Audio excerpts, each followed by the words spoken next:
In this lecture, we are going to see how to write down a unique representative for each similarity class of matrix in a field. To begin with, let's look at the building blocks for KT modules. So if you have a torsion KT module, then it looks like M is equal to KT mod PT.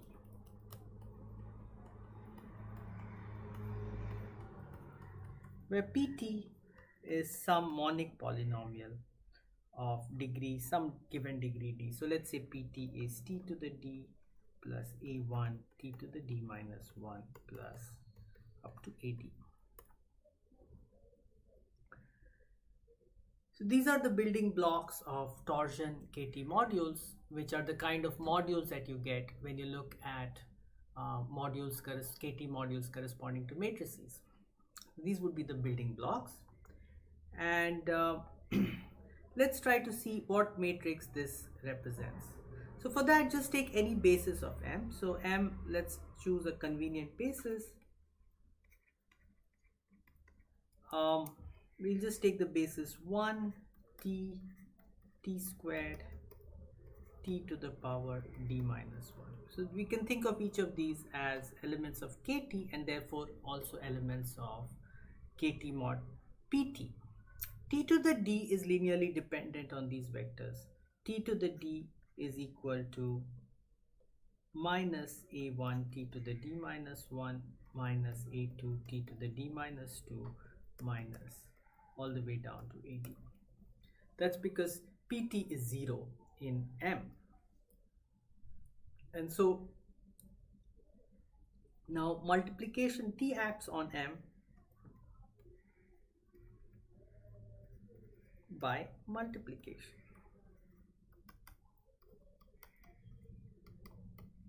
And if we try to write down the matrix of this multiplication action of T on M, then what we need to do is figure out what does T do to each of these basis vectors. So T takes this first basis vector 1 to the basis vector T, and it takes the basis vector T to the second basis vector T squared, or rather third basis vector T squared, and so on all the way up to T to the minus D, where T to the D minus 1, and then takes T to the D minus 1 to T to the D, which is no longer in our basis. However, it is given by a linear combination of our basis vectors as follows: minus a1 t to the d minus 1 minus a2 t to the power d minus 2 all the way down to minus ad. So the matrix multiplication, the matrix of this action of t is given by 0, 1, 0, 0. This is just saying that the first basis vector goes to the second basis vector. Saying that the second basis vector goes to the third basis vector is this, and so on. And the d minus second basis vector, or rather the d minus first basis vector, which is t to the d minus 2, goes to the d minus dth basis vector, which is t to the power d minus 1. And then t to the power d minus 1 goes to this vector, which I can write as minus ad minus 1 all the way down to minus a1. Okay, so what we have seen is that in the module KT mod PT, there is a basis with respect to which multiplication by T is the same as multiplication by this matrix. This matrix, by the way, is called the companion matrix of P. So CPT is defined to be this matrix. So it's just a matrix where you have this block. So you have this block which looks like the identity, and then you have over here this column which has all the coefficients of the monic polynomial PT, going from the units coefficient on top to the degree d minus 1 coefficient at the bottom, all with their sign reversed.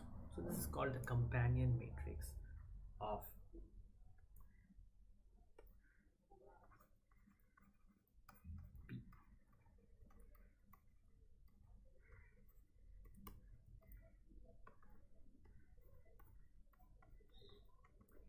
And the conclusion is that KT mod PT is isomorphic to M of CPT. Now, suppose we have two modules. We have a module M, which comes from a matrix A, and we have a module N, which comes from matrix B. For some, say this is an M by M matrix and this is an N by N matrix. MMK, B belongs to NNK. Then I claim that M direct sum N comes from the matrix with block diagonal matrix with block diagonal entries A and B. How do we see this? Well, the fact that M is isomorphic to M subscript A means that M admits a K basis with respect to which the action of T is multiplication by A. So let x1 up to xm be a basis of M such that T acts as multiplication by A with respect to this basis, and y1 yn be a basis of N such that T acts as multiplication by B. Then you can combine these bases to get a basis of M plus N. So M plus N, M direct sum N has basis x1 xm y1 yn, and with respect to this basis T acts as multiplication by A 0 0 B, and so M direct sum N is isomorphic to M A 0 0 B. So to summarize, we've seen that KT on PT is isomorphic to M of CP, where CP is the companion matrix of P, and we've seen that if M is isomorphic to MA, and so we can write it like this: MA direct sum MB is isomorphic to M of A0 0, the block diagonal matrix. We can put this together to write down a form for any matrix now. So we know that given any matrix A belonging to M and K, we can write MA isomorphic to KT mod P1T plus KT mod P2T, and so on, where P1T, P2T up to PRT are all monic polynomials in KT, and P1T divides P2T divides PRT. Monic because these polynomials can be chosen up to unit, so you can always make the leading coefficient equal to 1. And so what we get is that MA is isomorphic to MCP1T direct sum MCP2T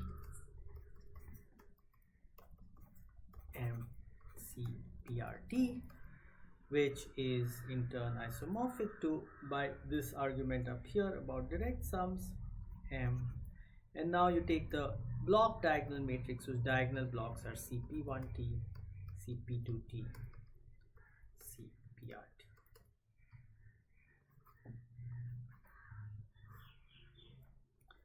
Moreover, these matrices CP1T, CP2T, CPRT, well, the polynomials P1T, P2T, PRT are unique. So this form is also going to be uniquely determined by the matrix A. So what we have proved is the existence and uniqueness of a rational canonical form. Theorem.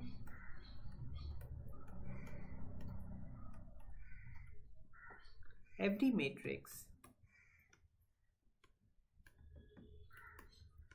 A in M and K, so here we are assuming that K is any field, is similar to a unique matrix of the form CP1T, CP2T, CPRT, where P1, P2, PR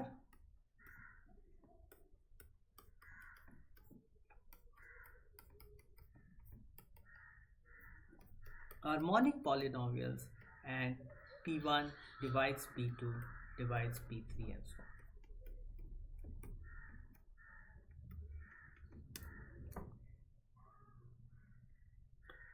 Okay, let's look at an example. So let's take the matrix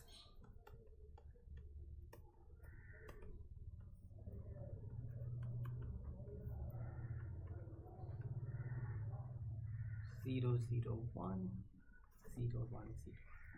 And now the question is, can I figure out how to write this matrix in rational canonical form? So what we need to do is we need to take the module M subscript A and figure out its structure. So for that, firstly we write down Ti minus A, and that turns out to be T plus 1, minus 1, minus 1, 0, 0, minus 1, 0, minus 1, 0. And its Smith form is, let's see, so the GCD of all the entries here is just 1. So the 2 by 2 minors, well, most of them are 0, but let's see. Oops, I made a mistake here. There's supposed to be T's here. Ti minus A. So most of them are 0, but here's a minor which is T into T plus 1. Well, not most of them are 0. Some of them are 0, but here's T into T plus 1. Here's T squared minus 1. Here this minor is 1 plus T. So what you'll see if you compute all these minors is there are 9 of them, and they're all, their GCD is T plus